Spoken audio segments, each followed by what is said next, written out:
États-Unis et l'Europe, mais avant ce traité, est-ce que l'on peut considérer que l'Europe est un peu en sécurité vis-à-vis de toutes ces normes sanitaires? Non, pas particulièrement. C'est un peu plus dilué qu'aux États-Unis parce que, par exemple, on peut ne pas être d'accord pour importer une substance. Par exemple, on a refusé d'importer l'hormone, les bœufs aux hormones, le bœuf aux hormones, et on paye une amende dans ces cas-là. D'ailleurs, l'amende est lourde. On paye 116 millions de dollars par an. Pour Donc ne c'est une pas... incitation à consommer du bœuf aux hormones quelque Voilà. part. Mais, mais on est quand même régi par le Codex Alimentarius, qui est l'organisme qui décide de tout ce qui va être mis dans votre bouche, que ce soit des médicaments ou que ce soit de la nourriture. Donc la marge de manœuvre n'est pas très grande. L'hypocrisie est grande parce que, par exemple, on n'a pas le droit de cultiver des OGM en France, mais on a le droit d'en importer, ce qui veut dire que tous les élevages industriels nourrissent leurs animaux aux OGM et que les gens mangent des OGM. Donc Donc vous voulez dire qu'aujourd'hui, les Français qui mangent de la viande élevée en France industriel, peuvent oui, très bien bien sûr. ingurgiter Oui. des OGM. Alors par contre, ce qui va être encore plus grave avec le traité transatlantique, c'est que là, ça va se faire ouvertement, dans la mesure où il y a une clause dans ce traité qui dit que si une multinationale considère qu'un gouvernement, par exemple, qui empêche, je ne sais pas, une substance d'être vendue en France, la multinationale peut attaquer le gouvernement pour le manque à gagner. Donc ça, c'est l'horreur totale, parce que dès qu'on va interdire une substance, les cartels étrangers vont attaquer le gouvernement français et on va être obligé de payer des trucs, parce que le manque à gagner, ça se chiffre comme on veut. Hein. Et pour procéder à une interdiction, alors qu'il y a des études qui sont faites auparavant pour déterminer si telle substance est dangereuse, telle Ah non, substance non, ne l'est non, pas? absolument pas. Enfin, il y a quelques études, mais les études sont truquées dans la mesure où les instances de santé n'ont pour faire les études que les données des cartels, que les données de l'industriel. Donc il est bien évident que l'industriel, il ne va pas arriver à la FDA ou anciennement AFSAPS ou à l'EMEA en Europe et dire voilà, j'ai un produit qui est pourri, est-ce que je pourrais avoir l'autorisation? Bien évidemment. Et vous considérez donc, Claire Sévrac, que nous ne sommes pas protégés. Par exemple, on est quand même protégé de la décontamination chimique des viandes ou des antibiotiques non thérapeutiques. On est protégé de... Protégés de la décontamination chimique des viandes ou de la, comment dire, des antibiotiques non thérapeutiques dans l'alimentation animale. On en est actuellement Alors déjà, protégé. les trois quarts des aliments qui sont conservés un petit peu en France, c'est-à-dire qui mettent 3-4 jours à arriver sur les étals, etc., subissent, ils appellent ça l'ionisation. En fait, les aliments sont irradiés pour être conservés. Donc, je ne sais pas où on est protégé, là, mais non. Et les antibiotiques, il y en a dans tous les élevages industriels. Toute la viande industrielle, les bêtes, que ce soit les poulets, que ce soit les vaches, que ce soit, sont tous soumis à des antibiotiques pour la bonne raison que les conditions sanitaires sont épouvantables et que s'ils veulent que les poulets ou les bêtes soient à peu près conservées jusqu'au moment où elles vont avoir 40 jours ou 50 jours et où ils vont pouvoir les tuer pour les mettre dans les commerces, ils sont obligés de leur donner et des vaccins et des antibiotiques et des tranquillisants. Parce que ces bêtes sont dans des espaces complètement restreints, elles se marchent dessus, on leur coupe le bec pour pas qu'elles se fassent du mal entre elles, tellement je veux dire, c'est épouvantable. C'est épouvantable ce qu'on fait aux animaux en France. En ce qui concerne les antibiotiques, là vous venez de parler des antibiotiques et de l'administration presque systématique oui. aux animaux, c'est-à-dire qu'on traite aux antibiotiques des animaux qui sont sains. De manière préventive on n'en sait rien. Enfin, je veux dire, il faudrait être dans chaque élevage tous les jours. Des fois, ça doit être, quelquefois, ça doit être de façon préventive, et quelquefois, ça doit être parce qu'il y a un début d'épidémie ou une crainte d'épidémie. Alors après, c'est pour ça que c'est vraiment un système hypocrite, parce que après, on nous dit les antibiotiques, c'est pas automatique. N'en prenez pas à tout bout de champ parce que c'est pas nécessaire. Après, vous allez devenir résistant. Évidemment qu'on devient résistant aux antibiotiques. Parce qu'à la fin de la journée, quelqu'un qui fait ses courses et qui achète des produits industriels, il a mangé des hormones, il a mangé des antibiotiques, il a mangé des tranquillisants, il a mangé les résidus des vaccins, des résidus de pétrole aussi, quand ce sont des plats fabriqués, etc. Plus tous les additifs alimentaires où il y a vraiment n'importe quoi. sauf de la nourriture qui nourrit son corps. Donc vous êtes d'accord avec l'OMS, c'est quand même une bonne information qu'il fallait venir sur TV Liberté pour nous le dire, parce que l'OMS a mis en garde les nations sur la résistance aux antibiotiques. C'est vrai qu'aujourd'hui on se dit que les infections qui sont banales ou petites infections pourront devenir mortelles puisqu'on résiste aux agents antimicrobiens. Donc enfin l'OMS vous donne raison, formidable. Non mais vous plaisantez là. Je plaisante pas, c'est ce que je vous faites écoute. Monsieur Loyal. Non mais l'OMS, le rôle de l'OMS, vous avez lu la charte de l'OMS? L'OMS a été mise en place pour protéger les citoyens du monde et leur donner que tous aient accès à la santé. Donc l'OMS sait très bien que quand elle laisse passer des tas de produits qui sont remplis de substances nocives, les gens vont être malades. Alors c'est bien après de dire aux gens, oui mais attention, si vous abusez, vous allez être résistant aux antibiotiques. Comme ils ont fait un rapport il n'y a pas très longtemps en disant qu'il y avait 15% d'enfants diabétiques aux États-Unis et que c'était épouvantable, ça allait être le mal du siècle et que donc il fallait prendre des mesures terribles pour essayer d'endiguer ça parce qu'il y aurait 30 ou 40% d'enfants qui seraient diabétiques en 2050. Et puis après on s'aperçoit que Vincent Payon fait un contrat cadre avec le CEDUS, qui est l'industrie du sucre, pour aller enseigner aux enfants dans les collèges et dans les écoles maternelles comment se nourrir, leur donner des cours de diététique. Donc,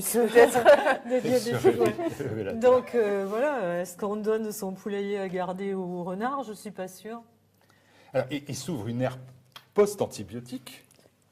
Cette ère-là, vous la voyez comment, comme un espoir de se débarrasser de ça ou comme un constat très alarmant parce qu'on a besoin des antibiotiques même si ce n'est pas automatique? C'est alarmant parce que les antibiotiques ont servi à des choses qui étaient très intéressantes. Mais effectivement, comme on sera tous résistants aux antibiotiques, mais je fais confiance aux apprentis sorciers, ils vont bien trouver le truc qui va remplacer l'antibiotique. Alors justement, on change pas de sujet, mais on reste sur une analyse qu'a fait le magazine Que choisir, relative aux nouveaux étudiants en médecine. Et l'étude qui a été révélée montre que les étudiants et les futurs médecins sont considérablement mal informés, mal formés tout simplement, et qu'ils n'ont pas les connaissances suffisantes pour administrer les bons médicaments et les bons antibiotiques à tel ou tel patient, et que dès le tout début de leur stage, ils étaient en proie à des pressions avec les internes à cause des visiteurs médicaux qui les incitaient à faire la promotion de leurs produits. Qu'est-ce que ça vous évoque ? Bon, déjà que choisir, ils ont un peu de retard, hein, parce que ça fait une bonne dizaine d'années que tout le monde est au courant. Et il y a les preuves vraiment qui s'étalent partout sur le fait que les universités sont sponsorisées par les labos, on le sait depuis très longtemps. Et effectivement, c'est une façon de leur enseigner tout de suite ce qu'ils doivent savoir. L'autre dérive qui est, à mon avis, vraiment grave, c'est qu'on n'enseigne plus aux étudiants en médecine à faire un diagnostic et à regarder à regarder les malades comme des individualités et voir qu'est-ce qui cloche chez tel malade et qu'est-ce qui cloche dans celui-là. Maintenant, on fabrique des représentants de commerce. C'est-à-dire, vous le voyez maintenant, d'ailleurs, les 3/4 du temps, à moins d'avoir un médecin qui est là depuis longtemps et qui a une autre éthique, vous avez mal à la tête, on vous donne tel médicament, vous avez mal aux pieds, on vous donne tel médicament. C'est à peine si le médecin vous ausculte et regarde ce que vous avez et si éventuellement vous n'avez pas quelque chose de différent du voisin. Donc ce sont des représentants de commerce qui sont formés comme ça. C'est-à-dire on leur dit plus de faire un diagnostic et de regarder un malade, on leur dit s'il a mal aux pieds, tu prescris ça, s'il a mal à la tête, tu prescris ça, etc. Et donc, mais quelque part, si deux médicaments sont presque équivalents ou équivalents, et que deux représentants commerciaux essaient de faire la promotion de leurs produits. C'est simplement le commerce, le libre commerce. Si le médecin est achetable, c'est celui qui donne le plus grand bonus. Pourquoi vous croyez qu'ils vont faire des séminaires à Hawaï? Pourquoi ils ne vont pas à Berre-sur-Plage? C'est que ce sont des groupes pharmaceutiques qui font pression sur les étudiants de manière commerciale. Bon, on ne va pas refaire le monde, voilà, c'est de manière commerciale, pas pour ça qu'il y a un complot. Ah non, mais moi j'ai jamais dit que le complot était là. Je veux dire, c'est que des industries veuillent faire un maximum de bénéfices, mais c'est vachement bien, c'est même pour ça qu'ils sont là. Le problème, c'est quand ils le font sur le dos des gens qui vont perdre leurs enfants ou leurs parents ou eux-mêmes vont mourir des suites de cancer parce que la pub est mensongère. On vient de le voir sur le Mediator, on l'a vu sur le Vioxx, on l'a vu sur le Diantalvic, on le voit sans arrêt, le Distilben. Sans arrêt, les agences de santé ferment leur bouche et disent « Ok, le tel médicament est homologué, vous pouvez le donner ». Et 7-8 ans après, on dit « Oups, là, il y a eu vraiment trop de gens qui sont morts ou qui sont malades, donc on le retire ». Mais le labo qui, lui, a fait les analyses au départ, il sait bien quel est le pourcentage de gens qui risquent d'être malades. Donc c'est bien d'acheter les instances de santé et d'avoir l'autorisation de mise sur le marché, mais après il ne faut pas venir dire comme le Mediator que c'est un accident. C'est pas un accident. De toute façon, quand un système n'est pas libre, c'est Napoléon qui disait, je sais plus comment il disait, on ne mord pas à la main qui vous nourrit. Ou la main qui donne, je crois qu'il disait, la main qui donne est au-dessus de la main qui reçoit. Bien évidemment, quand on sait que l'agence de santé en France est sponsorisée à 83% par les laboratoires, et que les 3/4 des experts qui y siègent sont achetés, alors évidemment, ils sont achetés, on ne peut pas dire qu'ils sont achetés comme ça, mais il y a des colloques qui sont dans des endroits extraordinaires, il y a des dons qui sont faits à leur laboratoire pour qu'ils puissent s'acheter du matériel. Il y en a même qui disent, moi je ne reçois rien des labos, mais qui ont une société de loi 1901 qui reçoit de l'argent des labos. Donc tout le monde sait ce que c'est qu'une société de loi 1901. Donc en gros, ce que vous êtes en train de nous dire, c'est que la santé du peuple, tout simplement, est aux mains de gens qui négocient leur voyage aux Maldives. Oui, mais il n'y a pas que ça. Mais c'est très vaste. Pourquoi les 3/4 des médias mainstream se taisent? Parce que beaucoup de journalistes, par exemple, font des piges pour les labos. C'est-à-dire quand les labos sortent un nouveau médicament, ils vont faire pondre un papier avec toutes les données qu'ils veulent que les gens reçoivent, ils vont faire pondre ça par un journaliste et ils le font signer par un grand ponte, parce que quand un grand ponte signe et dit au bas d'un document que ce médicament est bon, ça incite tous les médecins prescripteurs à prescrire ce médicament. Enfin, ce n'est pas parfaitement exact. Parce que vous disiez tout à l'heure que les universités sont financées par les labos, mais il y a beaucoup d'universités qui mettent en place des formations pour leurs étudiants, notamment pour lutter contre les conflits d'intérêts. Donc ils ont conscience de cette réalité-là. Ils essaient de la contrarier. C'est le cas à Bordeaux, par exemple, je crois. Ah bah peut-être, je ne sais pas. Enfin, ce que je sais, c'est que l'industrie balance par la fenêtre 57 milliards de dollars par an pour influencer les big top doctors. Donc je ne pense pas que ce soit des humanistes au point de balancer 57 milliards de dollars par la fenêtre si ça leur servait à rien. Bon, alors là, au final, on parle d'arrangements entre personnes plus ou moins bien placées, etc. Mais au final, tout à l'heure, vous avez parlé des lobbies. Mais les lobbies, finalement, ça existe vraiment? Ou c'est un peu un mythe, un peu comme le complotisme? Allez à Bruxelles, enfin, je veux dire, vous allez dans les couloirs du Parlement européen, il y a 3 fois plus de lobbyistes que de députés. Donc là, c'est pareil. Je suppose que s'ils payent autant de gens pour aller influencer les députés, c'est que ça sert à quelque chose. Que ça fonctionne, c'est ça que vous sous-entendez? Oui. Enfin, je veux dire, c'est pas des gens qui ont l'habitude de dépenser de l'argent là où ça sert pas. Comment vous voyez votre combat? Un combat perdu? Un combat à gagner? C'est un combat difficile que vous menez. Je pense que je dis notre combat, je vais expliquer pourquoi. Je pense que le combat, il faut le mener et je pense que le complot, il existe. Alors bien sûr, c'est pas, on a beaucoup galvaudé le mot complot et surtout, je pense que c'est une des dernières défenses de ces gens-là, de dire, dès qu'on dit quelque chose qui ne va pas dans leur sens, oups, on est des complotistes et des conspirationnistes. Mais en fait, je vois quand... Par exemple, vous connaissez Marion Sigaud, nous avons reçu sur que vous avez reçu, Pierre Hillard, enfin des tas de gens Étienne Chouard, on enquête sur des domaines qui sont totalement opposés les uns des autres. Et quand on se rend compte que c'est le même plan, la même façon de procéder dans tous les domaines. Donc voilà ce que j'appelle un complot. Ça veut dire que c'est simplement des gens, une minorité de gens qui sont d'accord pour que le monde pour que leurs industries fassent un maximum de profit. Et jusque-là, encore une fois, je ne suis pas contre. Je suis contre quand ça met la santé des gens que j'aime en danger. C'est un monde de cobayes. Oui, bien sûr. Mais bien sûr. Bien sûr, puisqu'on en parlait tout à l'heure. Ce ne sera pas une conclusion très réjouissante, en tout cas. En tout cas, merci beaucoup, Claire Sévrac. De rien. Merci beaucoup. Merci à vous.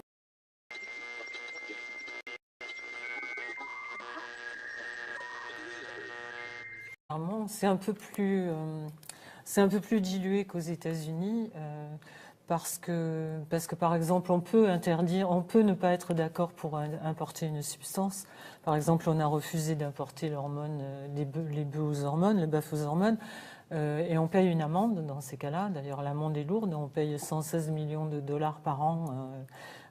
Donc c'est une incitation à consommer du bœuf aux hormones, quelque voilà. part. Mais on est quand même régi par le Codex Alimentarius, qui est l'organisme qui décide de tout ce qui va être mis dans votre bouche, que ce soit des médicaments ou que ce soit de la nourriture. Donc la marge de manœuvre.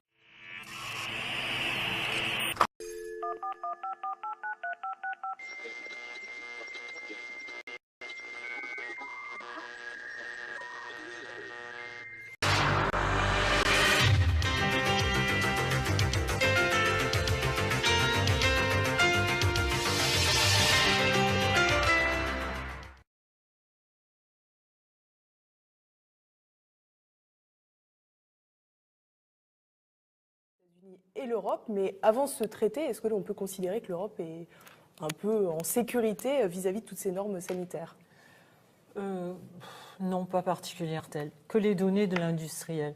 Donc il est bien évident que l'industriel, il ne va pas arriver à la FDA ou anciennement AFSAPS ou à l'EMEA en Europe et dire voilà, j'ai un produit qui est pourri, est-ce que je pourrais avoir l'autorisation? Bien évidemment. Et vous considérez donc, Claire Sévrac, que nous ne sommes pas protégés? Par exemple, on est quand même protégé de la décontamination chimique des viandes ou des antibiotiques non thérapeutiques. On est protégé de... Protégé de la décontamination chimique des viandes ou de la, des antibiotiques non thérapeutiques dans l'alimentation animale. On en est actuellement protégé. Alors déjà, les 3/4 des aliments qui sont conservés, à instance d'être vendus en France, la multinationale peut attaquer le gouvernement pour le manque à gagner.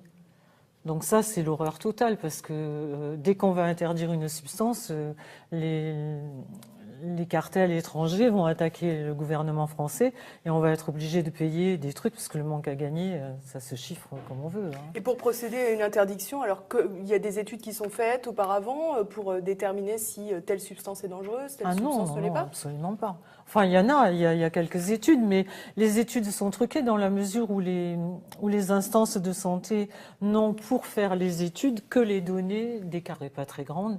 L'hypocrisie est grande parce que, par exemple, on n'a pas le droit de cultiver des OGM en France, mais on a le droit d'en importer, ce qui veut dire que tous les élevages industriels nourrissent leurs animaux aux OGM et que les gens mangent des OGM. Donc vous voulez dire qu'aujourd'hui, les Français qui mangent de la viande élevée en France peut très bien ingurgiter des OGM. Alors par contre, ce qui va être encore plus grave avec le traité transatlantique, c'est que là, ça va se faire ouvertement, dans la mesure où il y a une clause dans ce traité qui dit que si une multinationale considère qu'un gouvernement, par exemple, qui empêche, je ne sais pas, une substance